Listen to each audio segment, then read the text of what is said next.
Pro Football Focus. We talked to you guys about this last week, how they had Wesley Walker as as the SEC's highest grading returning safety, a good sign for Tennessee football's defensive backs.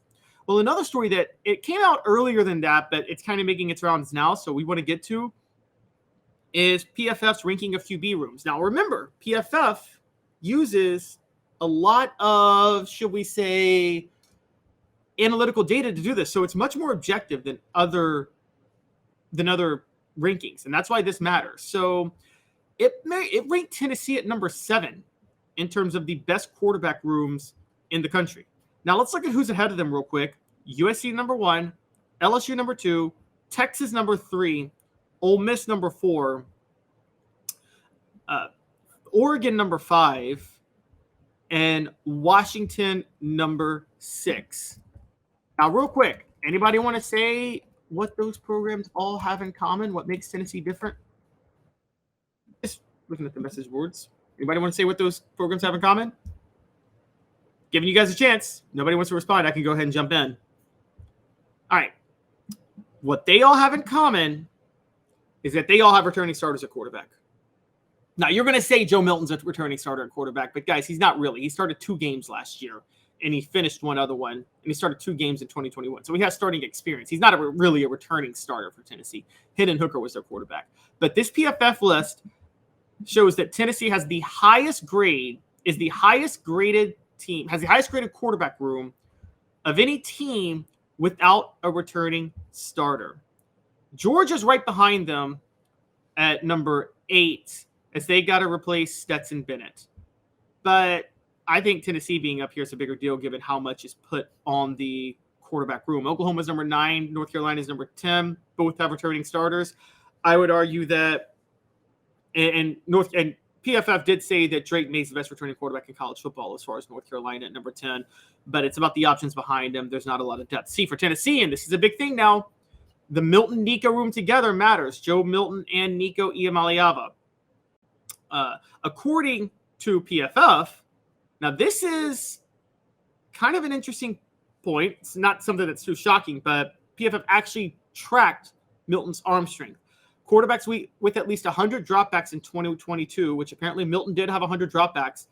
Milton led all quarterbacks with an 11.1% big-time throw rate, which tracks your conversions on big passes and deep balls and things like that.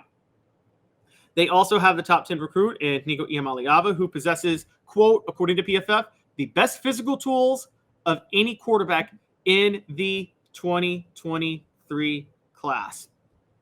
Travis, I want to push back. This is a very interesting point you bring up. I'm going to show it for you because it's actually intriguing, where you say these are just like political polls. They aren't worth the paper they're written on. Fair enough.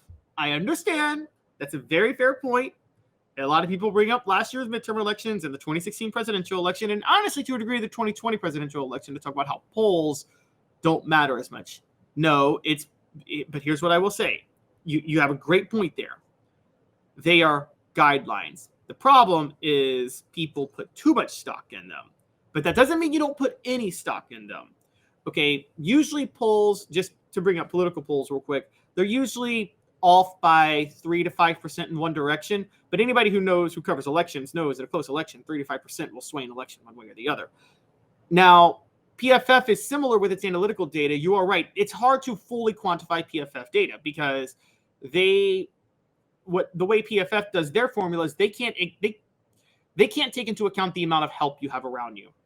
That's why a lot of offensive linemen have low PFF grades that are really good linemen. It hurt Jerome Carvin for years. Jerome Carvin had a PFF grade in the 50s often when he was playing, but he was very, very, very good. So I empathize with your point, Travis. Like, that's a great comparison. That's why I wanted to show the comment, to compare analytical rankings to political polls, because there are similarities between the two in that they're overvalued. But that doesn't mean they're worthless. Now, Vegas polls, I will say, you want to talk about what's worthless, since we're bringing this up. Vegas odds mean something in football. They are worthless in political prognostications. Never trust betting markets for elections. I'm just going to tell you that. I'm not saying I bet on elections because that would be illegal to bet on United States elections if you are an American citizen. However, never trust those odds because they're usually offshore and they don't understand the nuances of things. They understand sports a lot more. But what I would say is this does mean something. This does mean something. And Milton, again, the 11.1% big time throw rate is a big, big deal. And that shows that he can, again, those really, really deep balls, not the 10 yards downfield or whatever, but those really gigantic deep balls downfield, Milton can convert better than anybody else. And in Heupel's system, convert 3 of them, and you got 3 touchdowns. And so watch out for Milton on that. I don't think you're going to see as much efficiency on the drives themselves, moving the ball up and down the field, that you saw with Hendon Hooker, which is funny because Milton did move the ball against Clemson, but he couldn't finish a lot of drives, and that was an issue. But I think it won't matter because you'll have 2 or 3 plays in a game where Milton gets a touchdown because guys are just wide open down the field, and that's going to be a big deal. Now, the interesting thing to me on this is that LSU is number 2. USC is going to be number 1 is obvious. Caleb Williams winning the Heisman. So, and then 5-star Malachi Nelson is also there. But LSU being number 2 is kind of intriguing because, yes, you have Jaden Daniels, but you also have Garrett Nussmeier. Y'all keep calling me the LSU homer, but the data keeps bearing out there's a lot going on in their favor for this year, and this is another one. They're the highest graded SEC team. Ole Miss, by the way, at number 4 is intriguing. That's with Jackson Dart returning. Look, if Tennessee had Hendon Hooker back, they'd be number 1 on this list. They'd be number 1 on this list, given what we've seen from Joe Milton already and the hype behind Nico. Michael Penix Jr., by the way, funny story, guy that was once committed to Tennessee when Butch Jones was there. He's the reason Washington is so high. Bo Nix is one of the reasons Oregon is so high, and I still have a hard time with Bo Nix. I just can't understand where the love for him is. I think last year doing well was just really exposed the Pac-10 and all of its issues more than anything. I will say with Ole Miss, watch out since Jackson Dart is back because Lane Kiffin actually having a starter returning could make for a pretty big threat at Ole Miss. So that's one thing. We keep talking about Lane Kiffin doing the transfer portal, but Kiffin has some pieces, and Ole Miss is still the greatest wild card in football, but I think they could actually be very, very good with this returning talent. So watch out for Ole Miss, and watch out for – I don't want to say watch out for Texas. This is one that totally throws me off, and I think it's based more on the hype behind Arch Manning. I mean, Quinn Ewers is not a good quarterback. I don't know who could believe that. So it's got to be Arch Manning pushing this, but at that point, I don't see how Texas is so far ahead of Tennessee.